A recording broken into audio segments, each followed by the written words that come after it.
Welcome back to middle education. देखिए, booster dose उन बच्चों के लिए ज़्यादा इम्पोर्टेंट है जिनकी अभी तक एक भी तैयारी नहीं हुई है। टोटल आपने किताब खोल के पढ़ा ही नहीं है और आपको नहीं पता कि एग्जाम में कौन कौन से क्वेश्चंस देखने को मिलेगा। उन स्टूडेंट के लिए बूस्टर डोज हमेशा बहुत फायदेमंद साबित होता है, क्योंकि बूस्टर डोज में उन सभी क्वेश्चंस को रखा जाता है जो एग्जाम में सबसे अधिक बार पूछे गए हैं और इस बार भी पूछे जाने की संभावना है। मैं एक चीज क्लियर कर देता हूं।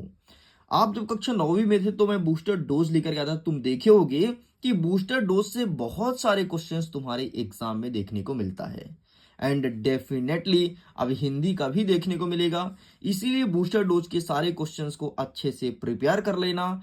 इस डोज का नाम ऐसे ही नहीं बूस्टर रखा गया है, ये डेफिनेटली एग्जाम में आपको बूस्ट अप करेगा। अगर आप कुछ भी नहीं पढ़े हो फिर भी बहुत अच्छे नंबर से पास हो सकते हो, ऐसा है ये बूस्टर डोज। और अगर कोई स्टूडेंट थोड़ी समय है जो 7 दिन से पढ़ाई कर रहा है, केवल 7 दिन से, तो आपको कुछ नहीं करना है। मिडिल एजुकेशन द्वारा मॉडल प्रश्न पत्र, जी हाँ आपने सही सुना, मॉडल प्रश्न पत्र का part number first sorry set number first and set number second present किया जा रहा है। 2 सेटों में लेकर के आ रहा हूं। आपको पता है आपके सिलेबस के अकॉर्डिंग एक एक चीज को डिजाइन किया गया है, सिलेबस के अकॉर्डिंग ही उस मॉडल प्रैक्टिस पेपर में क्वेश्चंस को डाले गए हैं, इसलिए उसे ज्यादा से ज्यादा पढ़िए। आप लोग बोलते हैं रियल पेपर, देखो यार, तुम अगर हमारे द्वारा बनाई हुई मॉडल क्वेश्चन पेपर को पढ़ लोगे ना, किसी भी जिले से क्यों ना हो, किसी भी जिले से, तुम आज ही देख लेना, हिंदी के एग्जाम है ना, तुम देख लेना बहुत सारे क्वेश्चंस आएंगे। यकीनन आप बहुत अच्छे नंबर से पास हो सकते हैं अगर दोनों सेट को अच्छे से पढ़ते हैं तो। एंड बूस्टर डोज तो बूस्ट अप करेगा एग्जाम में, मतलब एग्जाम के पहले बस कुछ क्वेश्चंस को देख लो जो बहुत तगड़े वाले हैं, बाकी तुम समझ गए होगे, वही एग्जाम में पूछे जाते हैं। अब देखो, सबसे पहले कहता है कवि परिचय। कवि परिचय में 3 चीज को बोला था एंड लेखक परिचय में दो दो व्यक्ति को बोला था और एक को बोला था यशपाल को पढ़ लेना, ठीक है। तो इसके लिए मिडिल एजुकेशन ने एक पीडीएफ तैयार किया है, ये देखो, एकदम शानदार। इसमें क्या है, रचना का ट्रिक बताया हूं, काव्यगत विशेषताएं कैसे लिखनी है बढ़िया आसान भाषा में, ठीक है। नेक्स्ट देखो, ये इनका है, ये सूरदास का है, ये तो खैर आ रहे हैं, देख लो ये सूरदास भी आ रहे हैं, ठीक। ये देखो, सबसे पहले कवि परिचय और इनकी रचना, इसमें ट्रिक में लिखना भूल गया, ठीक है। इस प्रकार से बनाए हो तो इस पीडीएफ को डाउनलोड करके और तुम इसका फायदा उठा सकते हो। इस पीडीएफ को मैं सीधे भेज दूंगा टेलीग्राम पर, इसके पहले भी भेजा था, फिर से भेज दूंगा टेलीग्राम पर, तो टेलीग्राम से डाउनलोड कर सकते हो। बाकी अगर तुमको जल्दी डाउनलोड करना है तो लिंक नीचे दिया है, लिंक को टच करो एंड पीडीएफ को डाउनलोड करो। तो यहां से तुम्हारा कवि परिचय लेखक परिचय सारा कंप्लीट हो जाएगा, क्योंकि यहां पर सब कुछ मैंने मेंशन कर दिया। चलिए आगे बढ़ते। नेक्स्ट कहता है कि बड़े भाई के विवाह में मित्र को बुलाना है तो उसके लिए एक पत्र लिखना है, ठीक है। तो आइए हम बड़े भाई की शादी कराते हैं, फिर विवाह में अपने दोस्त को बुलाते हैं कि दोस्त आना भाई, तू भी खाना खा के जाना, हमारे यहाँ बहुत सारा खाना बनेगा और अच्छा अच्छा बनेगा। तो ये लिखा है भैया, देख लो, बढ़िया, कुछ मत करना यार, तुम डेट वेट सही से लिखना, बस हो गया। डेट लिखना और विवाह समारोह कहाँ हो रहा है, ये एड्रेस अच्छे से देना, इस प्रकार से आपको लिखना है। एक बार पढ़ लेना, मात्र एक बार। आगे बढ़ते हैं। स्थानांतरण प्रमाण पत्र के लिए आवेदन पत्र, टीसी के लिए आवेदन पत्र, ठीक है। एक ये पता है, परीक्षा में ध्वनि विस्तारक यंत्र के लिए भी पूछता है, लेकिन मोस्टली वार्षिक परीक्षा में आता है, ठीक है। बाकी एक नजर देख लो तुम, ज्यादा नहीं आता, वार्षिक परीक्षा में सबसे ज्यादा महत्वपूर्ण प्रश्न हो जाएगा। जब तुम्हें मैं वार्षिक का पढ़ाऊंगा ना, तो देखना इसे चिल्ला चिल्ला करके बोलूंगा, इसे कर ले नहीं तो रोएगा। ये देखो ये टीसी, टीसी को अच्छे से कर लेना, ठीक है। नेक्स्ट कहता है कि मोहल्ले के नियमित सफाई के लिए आवेदन पत्र। अब तुमको मोहल्ले में सफाई कराना है, ठीक है, मोहल्ले तुम्हारा गंदा पड़ा है, बहुत बदबू मार रहा है, तो आवेदन पत्र लिखोगे। तो ये देखो, यहाँ पर मैंने नगर पालिका अध्यक्ष को मोहल्ले की सफाई के लिए कुछ इस प्रकार से लिखा है, मैंने अपने शब्दों में यहाँ पर लिख दिया था। चलो, तो ये रहा, इसे देख लो, ये तुम्हारे एग्जाम में आएगा।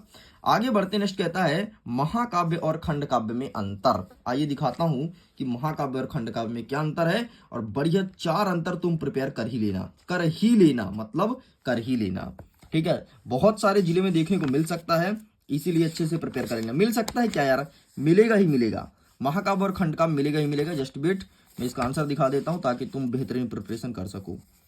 तो ये रहा इसका आंसर, ठीक। इसका स्क्रीनशॉट ले लो, अच्छे से प्रिपेयर कर लेना।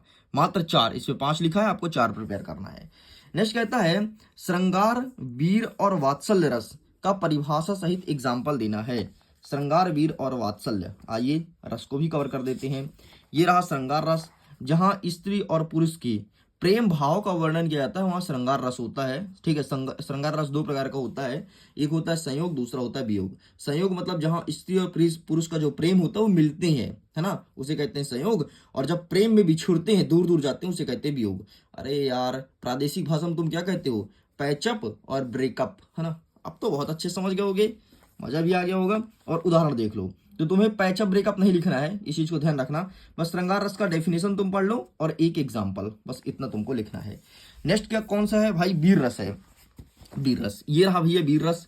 ठीक है, वीर रस का स्थायी भाव क्या होता है? उत्साह होता है। और जहां किसी कविता में व्यक्ति के उत्साह का वर्णन किया जाए, खुशी का, ठीक, वहां वीर रस होता है। जैसे बुंदेले हर बोले मुंह से हमने सुनी कहानी थी, खूब लड़ी मर्दानी वह तो झांसी वाली रानी थी।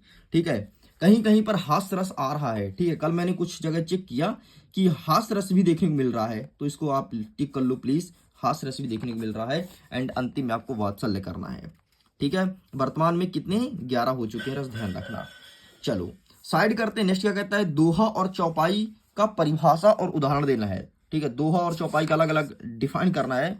तो ये रहा ऊपर दोहा, इसी के नीचे रहा चौपाई। देखो दोहा जो है ये अर्ध सममात्रिक छंद है, क्योंकि इसके अलग अलग चरण में अलग अलग मात्राएं होती हैं। ठीक है, पहले और तीसरे में 13-13, दूसरे और चौथे में 11-11।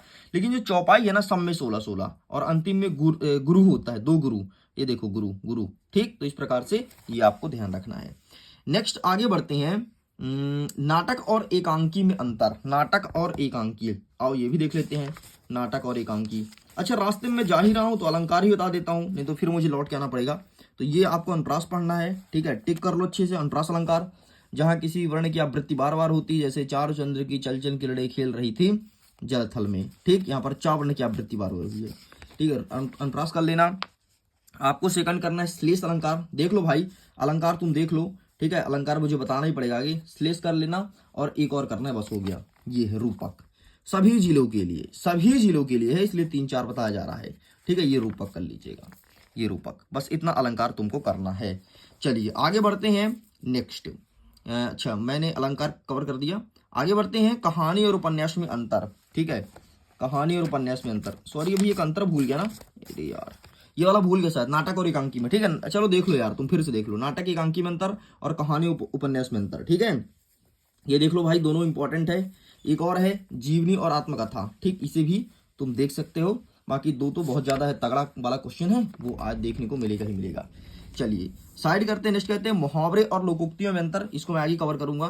ठीक है, शब्द शक्ति किसे कहते हैं, ये कितने प्रकार का होता है, और फिर बाकी क्वेश्चन आंसर स्टार्ट हो रहा है। भाई मैं शब्द शक्ति दिखा देता हूँ, इसका आंसर कहाँ है, 1 सेकंड ना। हाँ ये देखो,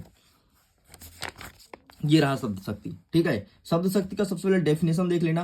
वैसे डेफिनेशन नहीं पूछता है, शब्द शक्ति में यही पूछता है कि अभिधा शब्द शक्ति क्या है। ठीक है, तो ये रहा अभिधा, ये रहा लक्षणा और एक है व्यंजना। ठीक है, 3 होते हैं, तीनों को अच्छे से पढ़ लेना, पढ़ ही लेना। सभी जिलों के लिए बता रहा हूँ भाई, बाद में मत बोलना कि अरे यार सर हमने तो केवल शब्द शक्ति पढ़ के गया था। ठीक, ये तीनों चीज का डेफिनेशन अच्छे से देख लेना। मैं समझा दूं क्या, मैं समझा दूं आसान भाषा में। देखो अभिधा क्या होता है कि जब किसी शब्द शक्ति से किसी शब्द के प्रचलित या मुख्य अर्थ का बोध होता हो, उसे कहते हैं अभिधा। जैसे अपना घर सबको प्यारा होता है ना। जब किसी शब्द शक्ति किसी शब्द का प्रचलित या मुख्य अर्थ का बोध होता हो, मतलब जो व्यक्ति कहना चाहता है सीधे वही पहुंचता हो। जैसे मैं कह दिया, वाह तुम कितने सुंदर हो, समझ रहे हो ना, तो सामने वाले को लगेगा अरे हमको तो सुंदरता की बात कहा है, वो कहलाता है अभिधा। मतलब तुम डायरेक्टली बोलो किसी को जाके, जैसे कोई तुमको मार रहा है, बोले अरे यार तू तो बहुत बेकार लगा निकला यार, आके मार रहा है साला, है ना, उसे कहेंगे अभिधा। लक्षण किसे कहते हैं, तो जब शब्द शक्ति से प्रचलित अर्थ तथा मुख्य अर्थ का बोध ना हो करके बल्कि अन्य अर्थ का बोध होता है, उसे कहते हैं लक्षण। मतलब उसके लक्षण के आधार पर बताते हैं। जैसे कोई लड़की बहुत अच्छी है, सुंदर है, सुशील है और सभ्य है ना, बहुत शांत रहती है, उसे क्या बोलोगे, अरे तुम तो गौ हो। गौ मतलब है कि वो गाय के समान अच्छी है, पवित्र है। ठीक, इसलिए बोलोगे तुम तो गौ हो। अगर कोई लड़का बहुत धाकड़ है, लड़ाई लड़ाई बहुत करते रहता है ना, सबको डराते धमकाते रहता है, बोलोगे अरे यार तुम तो शेर हो यार, शेर हो। फिर कुछ लोग बोलते हैं अरे तुम तो बब्बर शेर हो, मतलब वो शेर के समान है। ठीक, तो इसे कहते हैं लक्षण। मतलब लक्षण के आधार पर बताया जाए। अभिधा, लक्षण और व्यंजना। अब अंतिम बचा है व्यंजना। व्यंजना भी सुन लो जरा। शब्द की जिस शक्ति या व्यापार से प्रचलित अर्थ एवं लक्षण से लक्षणार्थ से भिन्न किसी तीसरे अर्थ का बोध होता हो उसे कहते हैं लक्षण। देखो जरा समझो कैसे, जैसे जो चीज हम कहना चाहते हैं ना वो डायरेक्टली नहीं कह सकते हैं। दूसरी बात, जो हम कहना चाहते हैं ना उसका अर्थ उसके समान ना निकले। तीसरा चीज ये है कि जो हम कहना चाहते हैं उसके समान हो। जरा समझना, जैसे मैं बोला हाय राम कल का सूरज डूब गया, कल का सूरज डूब गया, मैंने क्या बोला, सूरज डूब गया। इसका मतलब ये होता है कि कोई व्यक्ति, किसी व्यक्ति का देहांत हो गया, उसे कहते हैं व्यंजना। बस समझ गए ना, इतना ही था यार, कुछ नहीं है, दिमाग में बैठा लो। नहीं समझ आया तो एक बार और वीडियो को बैक करो, देख लो। उद्धव की व्यवहार की तुलना किससे की गई है, तो इन सब का आंसर तो तुम जानते हो यार, मैं दिखाऊं क्या, चलो दिखा देता हूँ, नहीं तो बोलोगे यार यार दिखाए भी नहीं। ये देख लो, इसका फोटो खींच लेना, ठीक है, दोनों प्रश्न का उत्तर हो गया। गोपियों के अनुसार राजा का धर्म कैसा होना चाहिए, ये भी देख लो, राजा का धर्म, ये देखो राजा जी का धर्म, ठीक है। नेक्स्ट आगे बढ़ते हैं, परशुराम वाला प्रश्न ये रहा भाई, ठीक है, ये रहा कंप्लीट। आगे बढ़ते हैं, नेक्स्ट कहता है लक्ष्मण ने वीर युद्ध क्या क्या विशेषता दी है, तो ये रहा वीर युद्ध की विशेषता, ठीक, ये भी खींच लो। नेक्स्ट कहता है छायावादी कवि की विशेषताएं, है ना, हाँ ये तो तगड़ा है भाई, छायावादी तुमको पढ़ना है, तो ये रहा छायावाद की विशेषताएं, ठीक है। सूथल से सूक्ष्म की ओर, व्यक्तिवाद की प्रधानता, प्रकृति प्रेमी, ठीक है, रहस्यवादिता, ये सब रखना। तुम एक चीज ध्यान रखना, छायावाद में जितने भी वर्णन हुआ है या फिर जितने भी कवि हुए हैं, इन्होंने सबसे ज्यादा प्रकृति को लेकर के, देश प्रेम को लेकर के लिखा है, ठीक है। ये फालतू की कहानी लिखते थे कि रोमांस वाली कहानी लिख रहे हैं, प्रकृति और देश प्रेम को लेकर के लिखते थे। चलो नई कविता का देख लो, नई कविता के कुछ देख लीजिए। नई कविता मतलब जो अभी इस टाइम पे लिखी जाती थी कविता, उसे कहते हैं नई कविता, ठीक है, खत्म। चलो जी आगे देख लो, एक शॉर्ट में, ठीक है, ये रहा, और नई कविता कहाँ गया, ये रहा, ठीक, ये दोनों देख लीजिए। चलिए साइड करते हैं। नेक्स्ट कहता है कि भक्ति काल को हिंदी साहित्य का स्वर्ण युग, ये रहा उत्तर, ठीक है, इसका भी स्क्रीनशॉट ले लो, क्योंकि पता है इसमें जो रचनाएं हुई है ना वो धार्मिक रचनाएं हुई है भक्ति काल में, इसलिए इसे स्वर्ण युग कहते हैं। चलिए अलंकार मैंने कवर कर दिया ना, अनुप्रास, यमक और रूपक, 3 अलंकार कवर किया हूँ। नेक्स्ट कहता है निपात शब्द किसे कहते हैं, तो और दिखा देते हैं। निपात की सिंपल सा, किसी भी शब्द पर या किसी वाक्य में जोर देना निपात कहलाता है, ठीक है, लेकिन तुम बिना देखे कहाँ मानोगे, ये रहा निपात, ठीक है, किसी वाक्य में जोर देना। इसको भी समझ लो जरा कैसे, देखो जैसे मैं बोला मैं बाजार जाऊंगा, वो तो सिंपल शब्द है, लेकिन मैं बोला मैं भी बाजार जाऊंगा, मैं भी, जो मैं भी लगा दिया वो निपात है। नेक्स्ट कहता है मुहावरे लोकोक्तियों में अंतर, तो ये देख लो भाई, मुहावरे लोकोक्तियों में 5 अंतर आपको पढ़ना है, इसमें 6 दिया, 5 केवल। नेक्स्ट कहता है ओज गुण को परिभाषित कीजिए, ओज शब्द शक्ति को, ठीक है, अविधा लक्षण व्यंजन मैं बता दिया, अब तुम ओज को देख लो, ठीक है। शब्दगुण में 2 चीज होता है, माधुर्य ओज और प्रसाद होता है, तो आपको ओज को पढ़ना है, ठीक है। ओज मतलब होता है ऐसा कोई काव्य पढ़ने से जिसके अंदर तुम्हारे शरीर के अंदर ऊर्जा उत्पन्न हो जाए, उसे कहते हैं ओज, ये जोश उत्पन्न हो जाए, इसे कहते हैं ओज। एग्जाम्पल तौर पर समझो, जब भी तुम देशभक्ति गाना सुनते हो तो एक नया जुनून ही देश के हृदय के अंदर आ जाता है, बस वही था ओज। नेक्स्ट कहता है सेनानी ना होते हुए भी लोग चश्मे वाले को कैप्टन क्यों कहते थे, तो आइए मैं दिखा देता हूँ, ये रहा भाई, बस इसका फोटो क्लिक कर लो। आगे बढ़ते। नेक्स्ट कहता है सुभाष चंद्र बोस की मूर्ति वाला, ठीक है, इसका भी आंसर दिखा देता हूँ, सब देख लो फटाफट जल्दी से, और सारे क्वेश्चन को अच्छे से प्रिपेयर कर लो, ये रहा। नेक्स्ट क्या कहता है नेताजी की मूर्ति पर कौन सी कसर खटकती थी, तो आइए ये भी दिखा देता हूँ, ये रहा। सबसे पहले कैप्टन कौन था ये देख लेना, और नेताजी की मूर्ति पर कौन सी कसर खटकती थी, ये रहा, ठीक है, और पुत्र बधु भगत, ये रहा भाई, कंप्लीट। चलो तो इस प्रकार से बूस्टर डोज का संपूर्ण उत्तर दे दिया गया है। इसके पीडीएफ को डाउनलोड करो, विथ पीडीएफ का लिंक डिस्क्रिप्शन बॉक्स में है, और सभी क्वेश्चंस को अच्छे से प्रिपेयर कर लेना। यहाँ से बहुत सारे क्वेश्चन देखने को मिलेंगे, तुम स्वयं अपने क्वेश्चन पेपर को बाद में मिला लेना।